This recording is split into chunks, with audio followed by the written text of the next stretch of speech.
It's crazy to think that in less than 100 years, computers have gone from being the size of buses to being able to fit inside of our pockets. And the same can be said for video games. Something that was once only in the hands of university students and professors is now available to anyone and everyone who can find a computer or phone to use. Be it in school, on the bus, at your desk, or in an internet cafe, video games have become as ingrained in our lives as computers, the internet, and getting a cup of coffee on your way to work.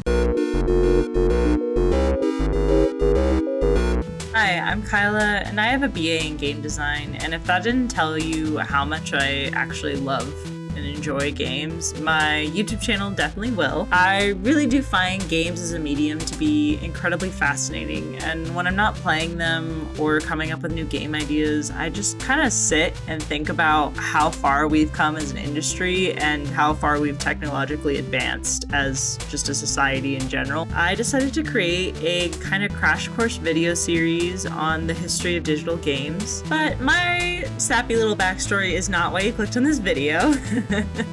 So enough about me, let's start with the first video game to come into existence. Spacewar was created in 1961 on the PDP-1, which stood for Program Data Processor, and it was created by the Digital Equipment Corporation, or the DEC. Now, the PDP-1 was one of the first computers and had a whole whopping 9 kilobytes of processing power on it. Applause for the 9 kilobytes of processing power. Powered by the idea of creating a spaceship trainer, the three creators of Spacewar, known as Mr. Steve Russell, Martin Graetz, and Wayne Wittinen, I'm sorry if I'm butchering your name, began developing a game. All three were former research assistants and students of MIT, with Russell and Wittinen actually working at Harvard at the time as research assistants. Now, Russell is the primary credit towards the creation of Spacewar, as he also was the lead programmer of the project, but the three of them really set the precedent for how games should be developed. They believed that computer games should satisfy the following three criteria. Number 1, it should demonstrate as many of the computer's resources as possible and tax those resources to the limit. 2, within a consistent framework, it should be interesting, which means every run should be different. And 3, it should involve the onlooker in a pleasurable and active way. In short, it should be a game. Spacewar was published in May of 1962, and the game actually gathered a massive crowd to the Seoul computer on the MIT campus. Each person was just anxiously waiting for a turn on not only the first video game, but the first co-op game. That's right, Spacewar was designed to be played by 2 people. Hence the war part of Spacewar, but I digress. Following its success at MIT, Russell was pretty lenient when it came to handing out his code, and the game actually shipped with every PDP-1 to pretty much every major university. This meant that university students were playing Spacewar everywhere, and video games were officially born. Now, something funny you might not have heard about Spacewar is it's not just one of the first multiplayer games, but it was made before we even landed on the moon. Something else really funny about Spacewar is it's actually one of the most played games on Steam, but not for the reasons you think. If you try to search Spacewar on Steam, you're actually not gonna find it, and you have to know it's there to even install it. But despite this, it regularly appears on Steam's top 100 most played games. And unfortunately, it's not in Steam's top 100 because people are playing it. It's actually used nowadays as a Trojan horse to get pirated games to work properly on Steam. Something else that's kind of funny is there used to be a community page for Spacewar on Steam, and it kind of was just a place where everyone showed off screenshots from the games they pirated, which honestly I think is pretty funny. Now, while university students were playing Spacewar pretty much everywhere in the early 60s, it would be nearly a decade later before games actually made their way into American homes.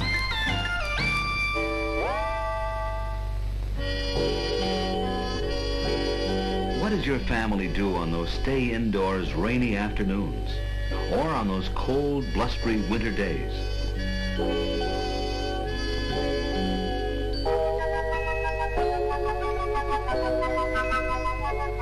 Families who are content to let television do its thing often find themselves at its mercy for a choice of entertainment, while people who want television to do their thing entertain themselves with Odyssey,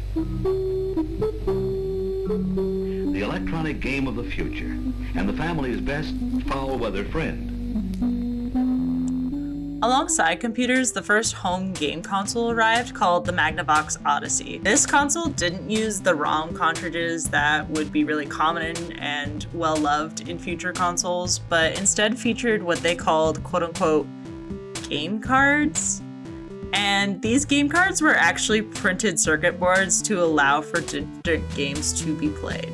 Now, it's important to note that the Magnavox Odyssey was developed by a small team led by Ralph H. Baer at Sanders Associates. It consists of a white, black, and brown box that connects to the TV, and two little rectangular controllers are attached by wires.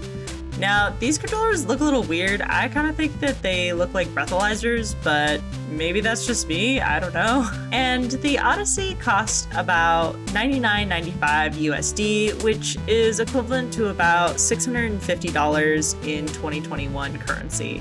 The Odyssey sold about 350,000 units. The system itself was powered by 6 C batteries, and you could purchase an optional AC power supply, which was sold separately. Alongside this, the Odyssey lacks any sound capability, so it really could just only display white shapes on a blank black screen.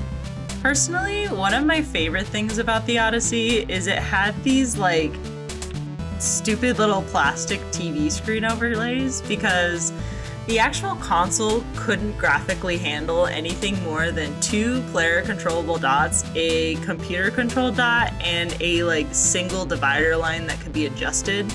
So the difference between playing Pong and playing tennis was this like piece of paper that you would tape over your TV screen, and you'd just like, I don't know, pretend that you were playing tennis, which is just so funny to me. Personally, it's this attribute that makes the Odyssey my favorite first gaming console, because you could really tell that the developers like wanted there to be more to this home game console, but the technology just really wasn't there yet. And they had to be so creative to try and get graphics to the players the same way arcade machines would be able to a couple years later. Alongside those handy little plastic overlays I mentioned, the Odyssey came with a bunch of board game memorabilia such as dice, poker chips, and card decks. And later on, they did release a peripheral controller, which was the first video game light gun. The game that was used on the Odyssey was called Shooting Gallery, and basically the way that the light gun worked was a hit would be registered when you'd point the tip of the light gun towards another light source, such as the dot on the TV. Something else kind of funny I learned was video game wasn't really a term that was in use in 1972, so when they marketed the game, they marketed it as the new electronic game of the future and a closed-circuit electronic playground. Due to his work on the Odyssey, Baer, who I mentioned earlier, has been referred to as the father of video games, which I think is a little funny because technically Russell was the first one to create a video game, but he did create the first home console, and just by looking at the Odyssey, you can tell that game consoles have been taking concepts from this design for ages, such as the box with the connected controllers. Now, the Odyssey does have some unfortunate events kind of surrounding some of the games on it. The men who would eventually go on to found Atari, Nolan Bushnell and Ted Dabney, viewed a exclusive showing of the table tennis game that was going to be on the Odyssey and quickly developed Pong directly after that. Now, Pong originally started out as an arcade game, and it was super successful, and in turn helped drive a lot of the sales that went towards the Odyssey because of table tennis. But because he had seen table tennis and then kind of turned around and developed an arcade version of table tennis and then called it Pong, it led to a lot of lawsuits going on. In fact, a couple years later, Magnavox actually ended up suing Atari along with a couple of other competitors. Now, the root of the conflict was a set of patents that Bear had, and it specifically notes a pair that described how the Odyssey showed the dots on the video monitor. It all starts to get very messy and very legal, and it kind of goes back to the ideas that we deal with today of kind of ideas not being able to be copyrighted. So like, for example, you take a game like Stardew Valley and then you see a bunch of Stardew Valley quote unquote knockoffs, and it's all just very legal and very exhausting, and I am not a lawyer, so maybe there will be a passionate gaming lawyer who will make YouTube videos about that side of the business, because I just don't feel qualified to talk about that, honestly. I'm just someone with a passion for games, not a passion for legal issues.